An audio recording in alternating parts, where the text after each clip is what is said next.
ایک بار حضرت سلیمان علیہ السلام اپنے تخت پر بیٹھے ملک کے امور چلا رہے تھے، تبھی انہوں نے اوپر نگاہ اٹھائی اور دیکھا کہ پرندوں کا ایک جھنڈ ان کے سر کے اوپر پر پھیلا کر سایہ کر رہا تھا، لیکن ان میں سے ان کا محبوب پرندہ ہدہد غائب تھا۔ انہوں نے ہدہد کی تلاش کروائی لیکن وہ کہیں نہیں ملا۔ حضرت سلیمان علیہ السلام اس پر گھجبناک ہو گئے اور فرمایا، ہدہد یا تو فرار ہو گیا ہے یا پھر وہ خیانت کر بیٹھا ہے، اگر وہ مجھے ملا تو میں اسے جبہ کر دوں گا یا پھر اسے سخت سزا دوں گا۔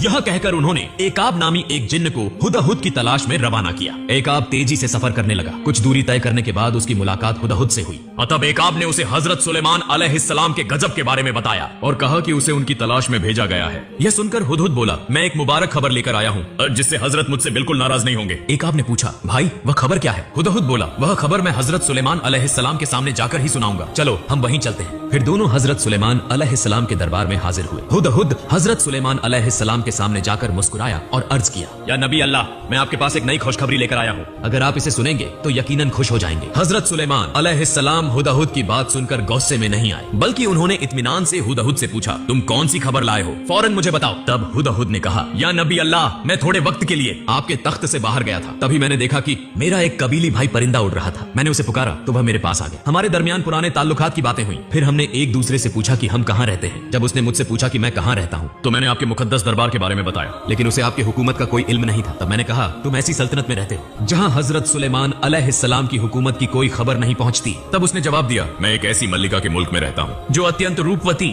دیاوتی اور آرام پریہ ہے۔ ان کے ملک میں ہر کوئی شان اور امن کے ساتھ زندگی بسر کر رہا ہے۔ ان کا تخت عظیم اور بے حد خوبصورت ہے جو ہیرے، جمرد، موتی اور دوسرے بیش قیمتی جواہرات سے آراستہ ہے۔ وہ ایک ایسے شہر کی ملکہ ہے جہاں ہر دروازہ اور کھڑکی سونے اور چاندی سے بنی ہے۔ تب میں نے اس سے کہا، شاید ہمارے شاہنشاہ حضرت سلیمان علیہ السلام کو تمہارے ملک کے بارے میں کوئی خبر نہیں ہے، اگر انہیں علم ہوتا تو یقیناً ملکہ بلقیس کو ان کے اختیار کے تابع آ کر حکومت کرنی پڑتی۔ تب میرے قبیلی بھائی پرندے نے کہا، چلو میرے ساتھ، ہماری ملکہ کے شاندار اور پرکیف ملک کو ایک بار دیکھاؤ۔ اس کا یہ مشورہ سن کر میں نے پہلے جانے سے انکار کر دیا۔ تب میرے دوست پرندے نے کہا، سبا کی خوبصورت عورتوں میں سے ایک سبا کی ملکہ بلقیس بیگم کو ایک بار دیکھاؤ، وہ کتنی حسین، کتنی طاقتور اور کتنی قابل ہے، یہ دیکھے بنا تم اندازہ نہیں لگا پاؤ گے۔ میرے عزیز رفیق کے لبوں سے اس کی ایسی تعریف سن کر میں اسے دیکھنے کے لیے روانہ ہو گیا۔ طویل سفر کے بعد میں سبا سلطنت کی دارالحکومت پہنچا۔ وہاں جا کر میں نے شاہی محل کی ایک دیوار پر بیٹھ کر نظارہ کیا۔ تب میں نے ملکہ بلقیس بیگم کو دیکھا، وہ بے حساب حسن کی مالک تھی، وہ کنواری تھی اور ایک عظیم بیش قیمتی تخت پر جلوہ افروز تھی۔ ان کا حسن دیکھ کر میں حیرت میں ڈوب گیا۔ پھر میں نے اللہ تعالیٰ سے یہ دعا کرنا شروع کر دیا کہ شاہنشاہ حضرت سلیمان علیہ السلام انہیں اپنی اہلیہ بنا لے۔ میں نے عرض کیا، یا شاہنشاہ، اب مجھے میرا انعام عطا کریں، میں ایسا انعام چاہتا ہوں جو میری نسل کے لیے